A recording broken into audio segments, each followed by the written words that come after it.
pump cover is on.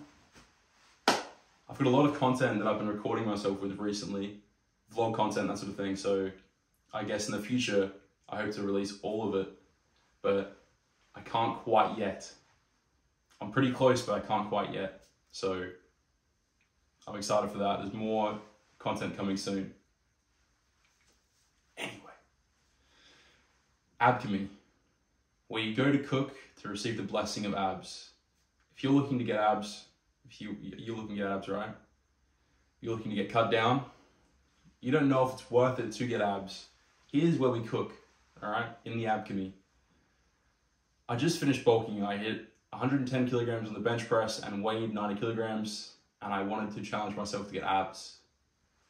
I'd never had them before in my life, which is just another way of saying I was privileged enough to have food to eat and wasn't starving all the time. But in high school, what this looked like was I wasn't muscular, I had a bit of fat in me, basically just a normal build, but we'll call that not skinny fat, we'll just call that like skinny weak.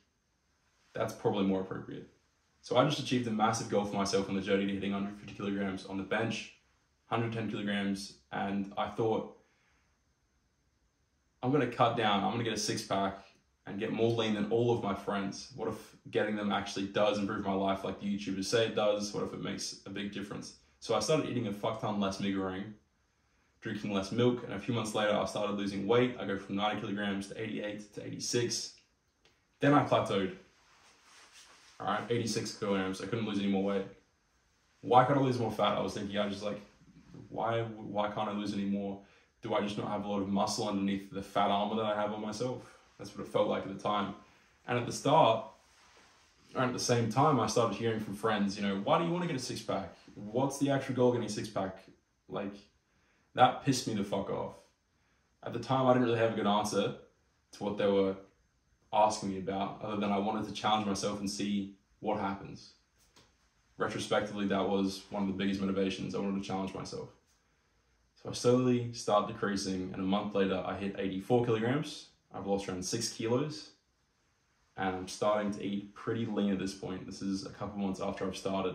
I'm basically eating 4 meals a day, maybe like November, December last year. Eggs with bread for breakfast, fish and rice for lunch. One of those premium meals you get from the supermarkets that your mom brings home for you. You know, the ones, if she doesn't want to cook or anything like that. And you get a protein shake at the end to finish it all off. But at the time, I remember my girlfriend and I, or my girlfriend at the time, we would always go out and eat or get Uber Eats. And she didn't really like me eating less than normal or not ordering food from Uber Eats when she did. So this got in the way of my goals, as you can imagine. She also couldn't see the point in me cutting, and she was always not trustworthy why I wanted to cut, which was not a good experience either. I get to the point 3 months ago in January where I'm eating rice and fish twice a day, eggs in the morning and a protein shake at night, and I'm almost at my peak.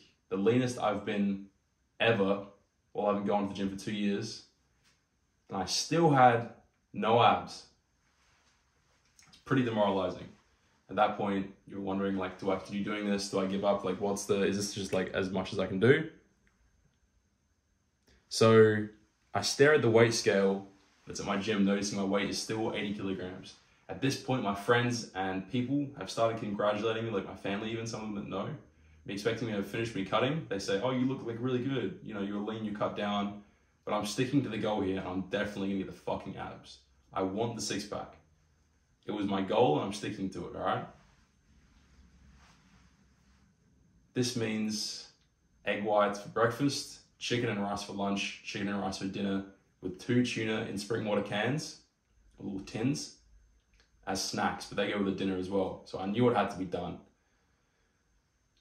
I also had multivitamins for any missing nutrients.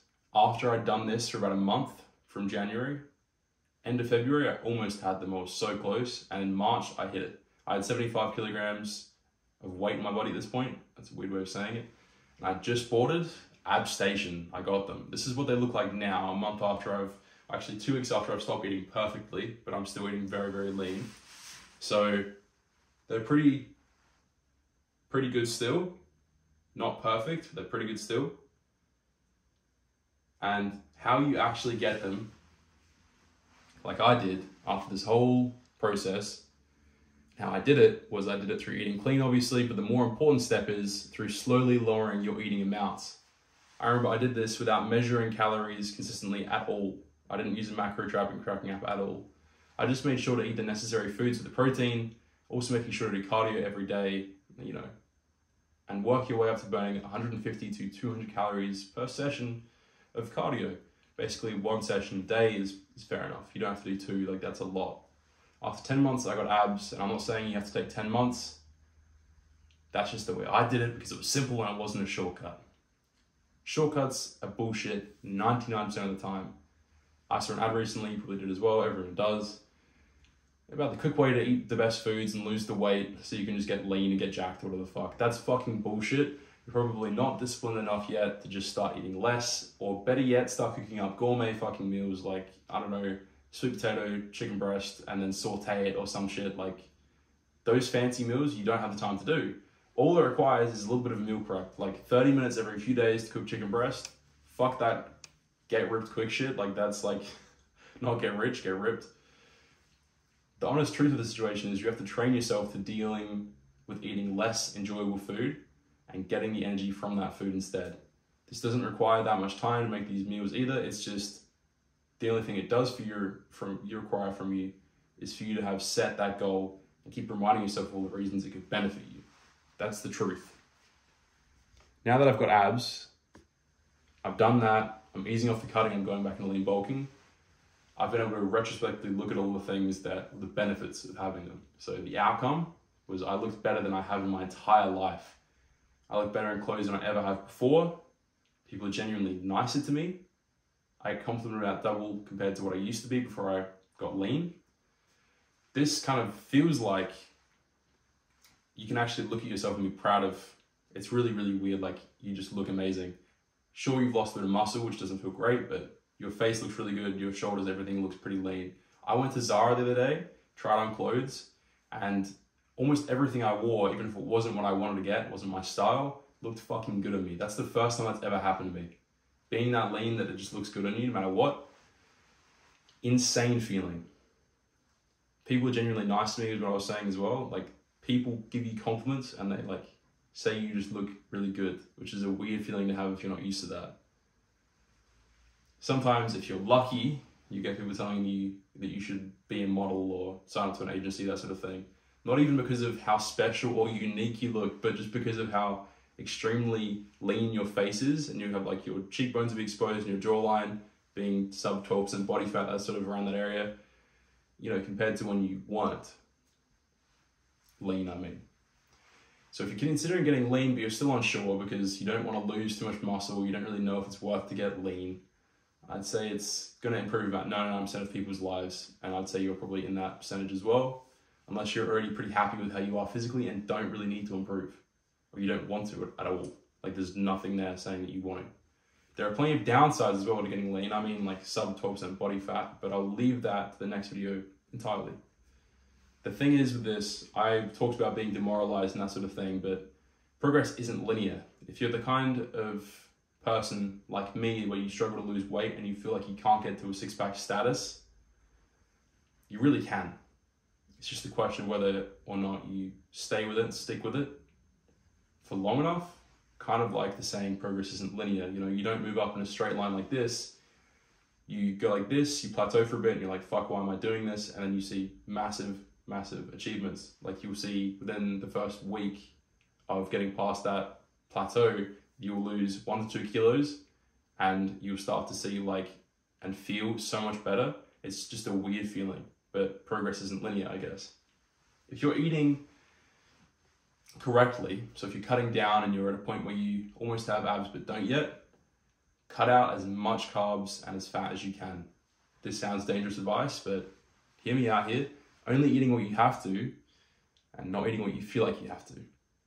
This would look like 70 to 80 grams of carbs in a day, 10 to 15 grams of fat, 1,600, or I guess 160 to 200 grams of protein. 1, because you don't want to lose too much muscle, and 2, because it helps burn fat and still lets you gain some muscle from exercising. It would also vary depending on how tall you are, how much protein you want to have, but those are like the macros that I'm in right now. So to get to this point, those are the eating habits. I'm not saying any of this so you start tracking your macros. In fact, this video, if anything, I'm saying don't use macro tracking apps. Fuck them. They're a waste of your time. I'm saying you don't have to do this. I'm saying just find out using MyFitnessPal or another macro tracking app what you need to hit that range. For example, put your food and your eating habits in for what you would eat in a day in the app once for 1 day, track yourself for 1 day, and then get a sort of a gauge where you are and what you need to do to eat less, okay? Along with this, you're gonna wanna do at least 20 minutes of cardio a day like I've talked about. It doesn't have to be a run, but a fast walk is probably better. It's probably something you can also fit into the end of your gym session as well. Remember, courage can change the outcome, stick with it, you'll be able to do it.